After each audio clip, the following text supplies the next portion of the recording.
Bonsoir, nous sommes le jeudi 6 décembre. Voici les autres titres de votre journal.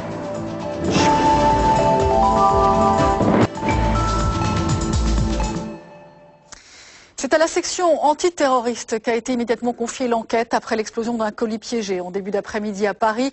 S'agit-il d'un acte terroriste, d'un règlement de compte? Toutes les pistes sont envisagées. Pour les faits, un colis piégé a explosé entre les mains de la secrétaire d'un cabinet d'avocats de Paris. Elle est morte sur le coup. 5 autres personnes ont été blessées. Éléonore Duplay, Sébastien Rioux et Pierre-François Alternat. Un dispositif de sécurité a aussitôt été mis en place. Nous trouvons Olivier Escriva, qui est boulevard Malesherbes, au pied de l'immeuble où le colis a explosé. Bonsoir Olivier, avez-vous des éléments nouveaux ce soir concernant l'enquête? Précision. De quoi parle-t-on dans les JT du Monde? Aux États-Unis, de la tuerie dans le centre commercial du Nebraska. En Russie, de la folie des prix de l'immobilier. Une sélection de Maud Antigna et Nicolas Lossec. Une histoire pince sans rire, très british. Un père de famille disparu depuis 5 ans, que sa famille pensait mort, a réapparu. Peu de jours avant, sa femme avait disparu à son tour. En fait, elle le savait vivant depuis à peu près 18 mois. Derrière cette confusion, une arnaque à l'assurance. Sonia Kironi. L'actualité internationale, c'est aussi le tour du monde en 80 secondes, signé Christophe Tison. Jack, c'est une partie très sensible qui se joue actuellement entre la France, le président colombien et le chef des FARC. Nicolas Sarkozy a choisi de s'adresser directement au chef de la guérilla de façon très solennelle et dans un deuxième message, c'est aux otages qu'il parle, surtout évidemment à Ingrid Betancourt, Olivier Escriva et Lolita Rublon.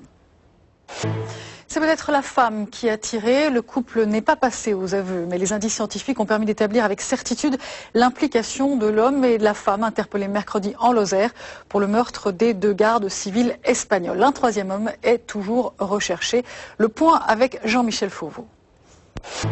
Jean-Marc Rouillant, cofondateur du groupe Terran, en prison. Assez, dit la police, assez des vidéos diffusées sur Internet qui montrent les forces de l'ordre au cœur des violences urbaines. Le syndicat UNSA a demandé au ministère de l'Intérieur de les retirer de la toile. Caroline Dussin et Viviane Hervier ont rencontré un policier lassé.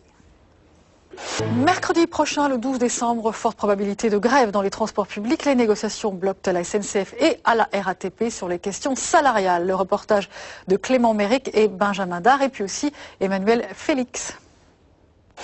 Les journées de RTT rachetées par l'entreprise de surcroît au moins 10% de plus qu'une journée normale. Un nouveau pas vers l'assouplissement des 35 heures qui s'inscrit dans les mesures en faveur du pouvoir d'achat. L'exonération des charges sera plafonnée à 10 jours, clair sur le papier, un peu moins dans la pratique. Les précisions d'Éléonore Duplay. L'indemnisation des chômeurs et leur accompagnement dans la recherche d'un emploi. 10 hommes, 10 femmes, la parité parfaite se présenteront au municipal de Paris sous la bannière socialiste. Le maire de Paris a dévoilé ses têtes de liste pour l'élection de mars prochain. La rumeur laisse entendre que Bruno Julliard, ex-UNEF, et le comédien Philippe Torreton pourraient rejoindre l'équipe de Bertrand Delanoë. C'est confirmé. Écoutons le maire de Paris. Faux départ pour les astronautes de la navette Atlantique. Un mot des courses accourues à Vincennes. L'OTAN demain matin et Perpignan. Voilà, c'est la fin de ce JT. Dans un instant, vous retrouvez bien sûr le grand journal avec Michel Denisot.